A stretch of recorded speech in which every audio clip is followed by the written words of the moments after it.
శాంతసాగర్ గ్రామము, కొండాపూర్ మండలం, సంగారెడ్డి జిల్లా.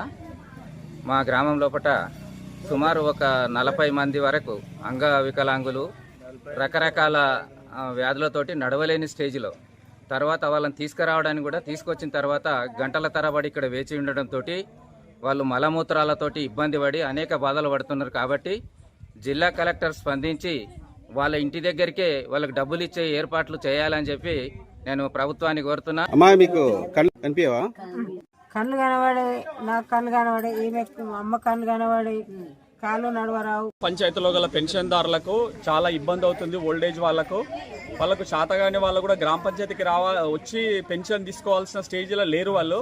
కాబట్టి వాళ్ళకు ఇంటికి పోయి అన్ని ఇవ్వాలి, లేదంటే బ్యాంక్ అకౌంట్లోనన్నా వచ్చేటట్లు ఏర్పాట్లు చేయాలని మేము కోరుతున్నాం. దీనిపైన పై అధికారులు కూడా స్పందించాలి. ఎంపీడీఓ గారికి మరియు కలెక్టర్ గారికి మేము గ్రామం తరఫున మరియు పెన్షన్దారుల తరఫున మేము విన్నవించుకుంటున్నాము. దీనిపై తగిన దృష్టి పెట్టాలని కోరుచున్నాం.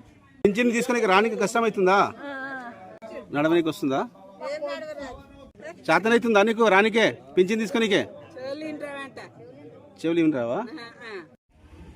వయోవృద్ధులు ఎవరైతే ఉన్నారో వాళ్ళకి నేరుగా తీసుకురావడం, వాళ్ళకి ఇవ్వడం అనేది పెన్షన్ కొంచెం చాలా ఇబ్బందిగా మారుతుంది. ఎందుకంటే వాళ్ళకు వయసు రీత్యా వాళ్ళకు ఉన్నటువంటి అనారోగ్య పరిస్థితుల దృష్ట్యా చాలా ఇబ్బంది అవుతుంది. అట్లనే కాకుండా వాళ్ళకు వచ్చేటటువంటి 2000లో 200, 100 రూపాయలు ఆటో కిరాయి పెట్టుకొని తీసుకొని రావడం వాళ్ళకు ఏం మిగులుతుంది? అది కాకుండా ప్రభుత్వం దీన్ని దృష్టిలో ఉంచుకొని వాళ్ళకు ఇండ్ల వద్దకే పెన్షన్ ఇచ్చేటట్టు ఏర్పాటు చేస్తే బాగుంటుందని.